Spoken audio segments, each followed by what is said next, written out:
नमस्कार, आप देख रहे हैं न्यूज़ CGNN नेटवर्क और आपके साथ मैं हूं सीमा। चलिए अब रुक कर लेते हैं छत्तीसगढ़ से जुड़े कुछ खास खबरों का। बिलासपुर शहर के अस्थायी पटाखा व्यापारी संघ सोमवार को कलेक्टर जनदर्शन पहुंचे।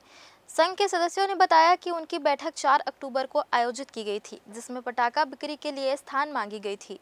संघ ने प्रशासन से आग्रह किया था कि उन्हें पुलिस ग्राउंड, CMD कॉलेज मैदान, नहीं तो मुंगेली नाका चौक, ग्रीन पार्क मैदान में पटाखा दुकान लगाने की अनुमति दी जाए। प्रशासन ने उन्हें साइंस कॉलेज मैदान में दुकान लगाने की अनुमति प्रदान की। इस पर व्यापारियों ने अपनी असहमति जताई और जनदर्शन में कलेक्टर अवनीश शरण से मिलकर अपनी समस्याएं बताई।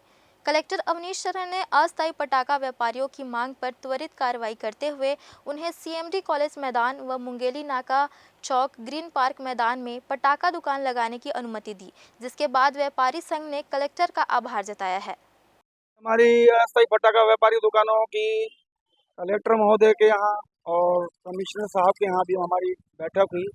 उन्होंने हमसे राय पूछी कि आप लोग कहाँ दुकान लगाना चाहते हैं, तो हमने अपनी 2 जगह बताई, CMD कॉलेज और मुंगेली नाका। उन्होंने हमें दोनों लोगों ने सहमति दे दी कि आप वहाँ पर दोनों दुकान लगाइए। कल वहाँ पर नगर निगम के कर्मचारी अधिकारी आएंगे और लेआउट करके देखेंगे कि कहाँ पर कितनी दुकान आ रही है, मुंगेली नाका में कितनी दुकान आएगी, CMD में कितनी दुकान आएगी। उसके हिसाब से हम लोग व्यापारी आपस में बैठ करके जिस प्रकार भी जैसे सुविधा होगी, ड्राफ्ट सिस्टम होगा या आपसी सहमति जैसे भी बनेगी, 2 जगह दुकान लगाएंगे। सुरक्षा व्यवस्था क्या रहेगा? सुरक्षा व्यवस्था सब निगम की रहेगी।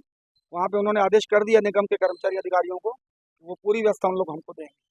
शहर में विसर्जन के दौरान लाखों की संख्या में लोग निकले। लोग झांकियों को देखने के लिए सड़क पर उतरे, जहां भीड़ इतनी थी कि लोगों को कदम रखने की जगह नहीं मिल पा रही थी। लोगों में भक्तिमय माहौल बना। आम नागरिकों में भारी उत्साह देखने को मिला। माता रानी की झांकियों को देखने शहर से और बाहर गांव से लोग भी अपने परिवार वालों के साथ यहां झांकियों का लुत्फ उठाने पहुंचे हुए थे।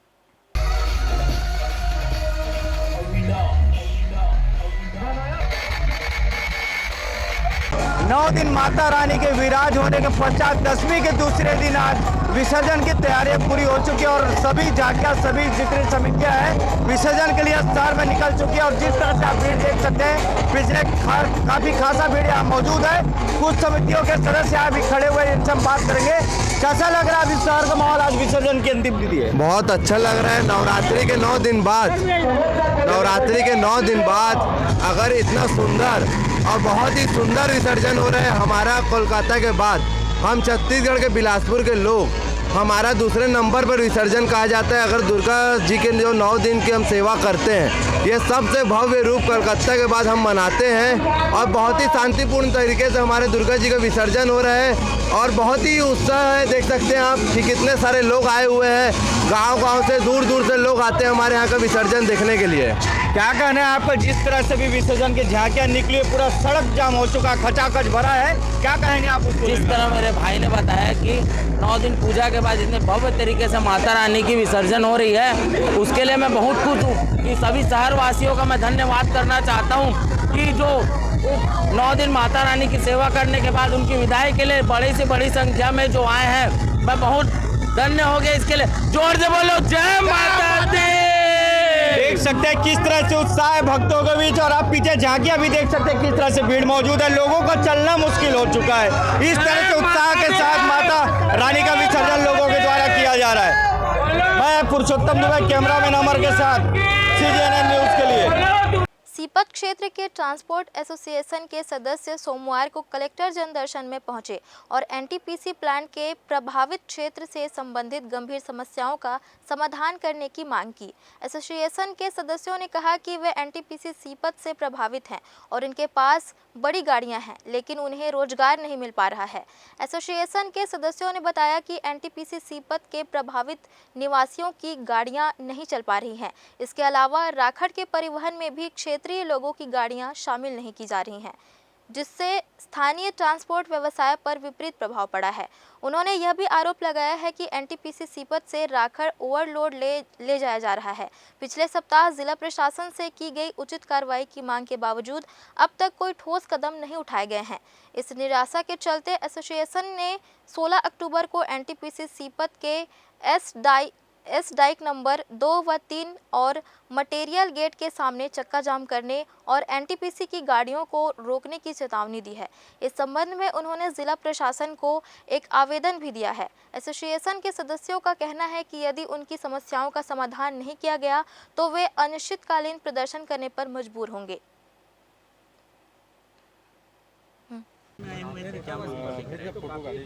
हम लोग सीपत क्षेत्र से आए थे, ट्रांसपोर्टर हैं, लोकल एनटीपीसी प्रभावित माने उन नज़दीकी गांव से। तो हम लोगों की समस्या है कि वहां से ओवरलोड गाड़ियां माने जो आरटीओ जो परमिट है, जो भार क्षमता माने शासन का निर्धारित है, उससे डबल वहां से माने ओवरलोड माने ढुलाई कर रहे हैं, जिसको एनटीपीसी अधिकारी भी प्रोत्साहित कर रहे हैं, बढ़ावा दे रहे हैं और शासन प्रशासन के लोग भी, तभी तो चल रहा है ओवरलोड। हम लोग चाहते हैं कि अंडर लोड में चले, क्योंकि अंडर लोड का टेंडर होता है, शासकीय संस्थान है एनटीपीसी, और अंडर लोड माने टेंडर के बाद भी ओवरलोड गाड़ी चलवा रहे हैं और ओवरलोड का भाड़ा दे रहे हैं, जबकि अंडर लोड में अभी जो भाड़ा देंगे उसमें तो जो दे रहे हैं उसमें पोसाएगा नहीं। तो हम अंडर लोड में चलाना चाहते हैं संवैधानिक प्रक्रिया से। हम असंवैधानिक प्रक्रिया ओवरलोडिंग का विरोध करते हैं। हमको उचित रेट मिले और हम लोग उसी क्षेत्र से 10 किलोमीटर के अंदर से हैं। हमारे पास ट्रांसपोर्टरों के पास 150 गाड़ी के आसपास है, तो उसमें हमको प्राथमिकता मिले कार्य में।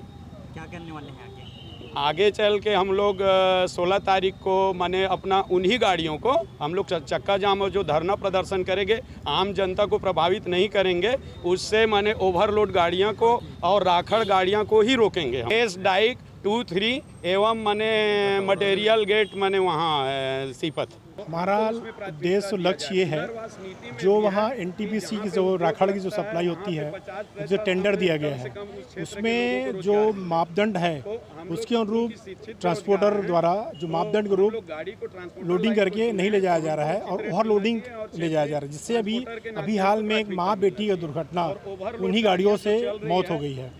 ओवर लोडिंग की वजह से एक तो वहाँ की स्थानीय लोगों को परेशानी है, रोड खराब हो रहा है और जो स्थानीय लोगों को काम नहीं मिल रहा है। स्थानीय जितने ट्रांसपोर्टर हैं वो अंडर लोडिंग काम करते हैं, जैसे वहाँ कोलवासी में अंडर लोडिंग काम चलता है और इस कारण से स्थानीय लोगों को वहाँ काम नहीं मिल रहा है। और ओवर लोडिंग जो चल रहा है तो बाहरी गाड़ियाँ जो लगा के उन लोग ओवर लोडिंग में कम रेट में उनसे काम लिया जा रहा है। हमारा ये कहना यह है एनटीपीसी से कि जो स्थानीय जितनी गाड़ी वाले हैं, परिवहन वाले हैं, स्थानीय ट्रांसपोर्टर है, उनको काम दिया जाए और अंडर लोडिंग में ट्रांसपोर्टिंग मांग को लेकर आपने आवेदन दिया था कलेक्टर एसपी ऑफिस सभी जगह आवेदन दिया था। जी कुछ कार्रवाई हुई?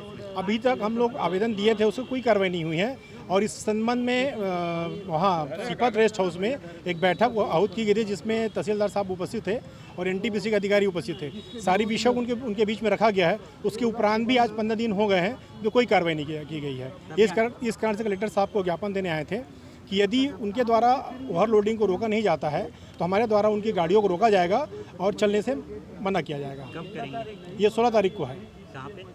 एनटीपीसी के जो मटेरियल गेट के पास और एसडीएम के पास। नदियों के संरक्षण को लेकर लगातार विभिन्न स्तर पर प्रयास किए जा रहे हैं, तो वहीं अब शासन भी नदियों की सफाई कराकर उन्हें जीवनदायिनी बनाने की दिशा में पहल कर रहा है। बिलासपुर की जीवनदायिनी अरपा नदी पर भी पिछले कुछ समय से शासन ने ध्यान केंद्रित किया है और नदी पर 2 बैराज बनाए गए हैं ताकि यहां पानी का संरक्षण हो सके और अरपा नदी 12 महीने जलमग्न रह सके। वहीं अब गणेश और दुर्गा प्रतिमाओं के विसर्जन के बाद यहां नदी में काफी संख्या में पूजन सामग्री के सामानों को विसर्जित करने से नदी में गंदगी देखी जा रही थी, जिसके बाद सोमवार को नगर निगम के द्वारा नदी के संरक्षण के लिए यहां सफाई कराया गया। नदियों में विसर्जित मां दुर्गा की प्रतिमाओं के बचे हुए अवशेषों को नदी से बाहर निकाला गया और उन्हें ट्रक के माध्यम से दूसरे स्थान पर भेजा गया। जाहिर तौर पर नदियों की सफाई के प्रति यह सजगता निश्चित तौर पर आने वाले समय में निर्मल अरपा की भी परिकल्पना को सरकार करेगी। वह निश्चित ही आने वाले समय में अरपा नदी को सुंदर और स्वच्छ बनाने की दिशा में महत्वपूर्ण कदम होगा। दोनों क्रेन स्ट्रक्चर को नदी से बाहर निकाल रहे हैं, फिर ट्रैक्टर जेसीबी से सफाई कराया जा रहा है। बाकी सब लड़के भी हैं। अगला और दिवाली आने को है और छठ पूजा भी है साथ में। कल तक पूरा क्लीन हो जाएगा, पूरा साफ। तखतपुर के ग्राम पोड़ी निवासी सोमवार को कलेक्टर जनदर्शन में पहुंचे। ग्रामीणों ने बताया कि उनके गांव की विभिन्न खसरा नंबर की शासकीय भूमि को कुछ लोगों द्वारा निजी भूमि के रूप में ऑनलाइन चढ़ाकर फर्जीवाड़ा किया जा रहा है। इस अनैतिक कार्य की शुरुआत सन 2019 से हुई है, जिसमें अजय कुमार पिता राजेंद्र कुमार, बिसाहू घोसले और हेमंत कुमार पिता लखनलाल शामिल है। ग्रामीणों ने आरोप लगाया कि ये लोग शासकीय भूमि पर धान की बिक्री के लिए समर्थन मूल्य का लाभ उठा रहे हैं और विभिन्न बैंकों से कर्जा भी ले रहे हैं।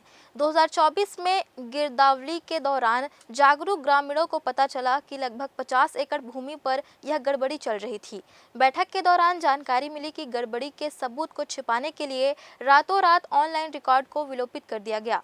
ग्रामीणों का मानना है कि पिछले 4-5 वर्षों से उक्त भूमि के माध्यम से धान की बिक्री की जा रही है, जबकि पटवारी के रिकॉर्ड में सब कुछ सही दिखाया जा रहा है।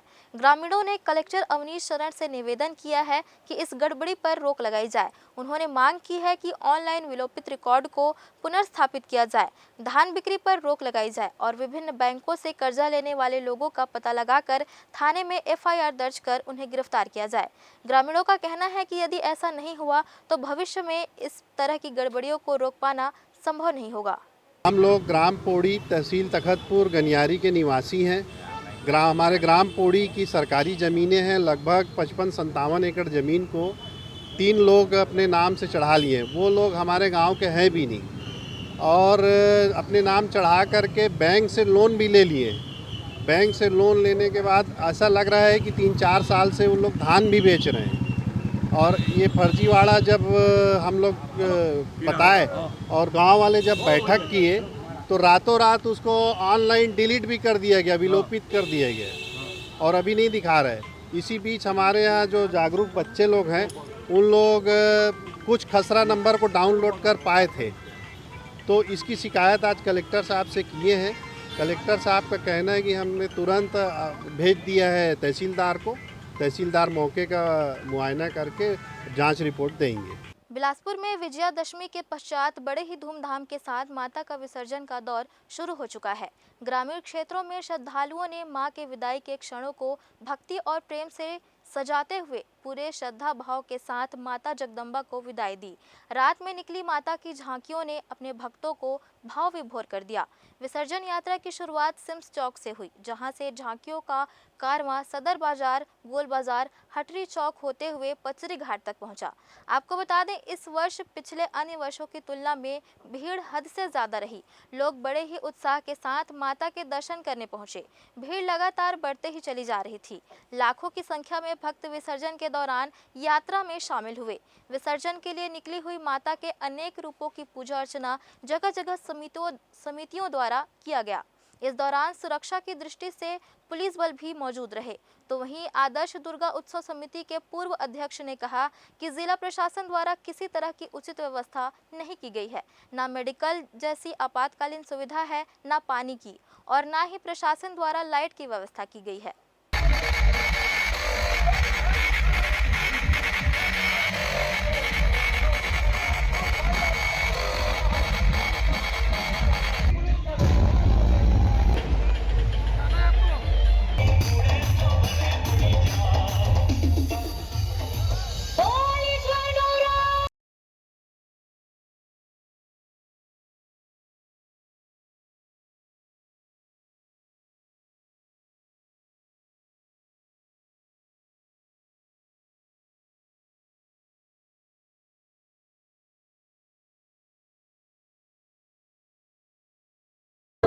माहौल तो मेरे को लग रहा है कि छत्तीसगढ़ में रायपुर में जो गणेश जी का महत्व है वैसे बिलासपुर में दुर्गा माता जी का रहता है, जिसके हिसाब से बिलासपुर के आसपास के क्षेत्र से पूरी पब्लिक आई हुई है। और देखना चाहिए कि इतनी व्यवस्था, मतलब इतनी भीड़ होने के बावजूद भी नगर निगम, जिला प्रशासन और पुलिस प्रशासन की एक भी सुविधा नहीं है। ना कहीं रास्ते में मेडिकल की व्यवस्था है, ना कहीं नगर निगम के द्वारा लाइट लगाई गई है। गणेश जी में हम लोगों के द्वारा जब गणेश जी की विसर्जन प्रतिमा को कराई गई थी, उसमें एक भी JCB, एक भी क्रेन की व्यवस्था नगर निगम ने नहीं की थी। हो सकता है इस बार भी वही स्थिति रहे, लाचार व्यवस्था है। और मैं शासन से अनुरोध करता हूं कि इतने बड़े महापर्व को ध्यान में रखते हुए मेडिकल, स्वास्थ्य, पानी की, पब्लिक के सुविधा के लिए ये सब की व्यवस्था की जाए और आने वाले समय में दुर्गा विसर्जन का और भी इससे बढ़ चढ़ के लोग हिस्सा लें। आज बड़ी खुशी की दिन है जो हमारे बिलासपुर छत्तीसगढ़ में बहुत ही जोर शोर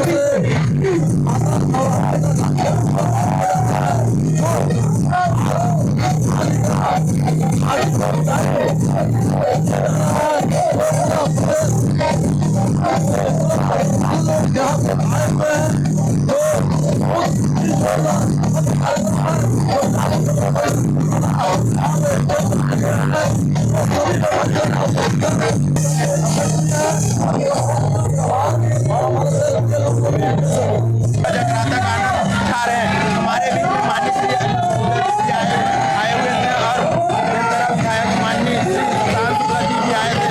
इन्होंने मुख्य रूप से हमारे इस कार्यक्रम के आयोजक माननीय श्री राजू भैया जी हमारे फल व्यापारी के मुख्य सराहना हो गया।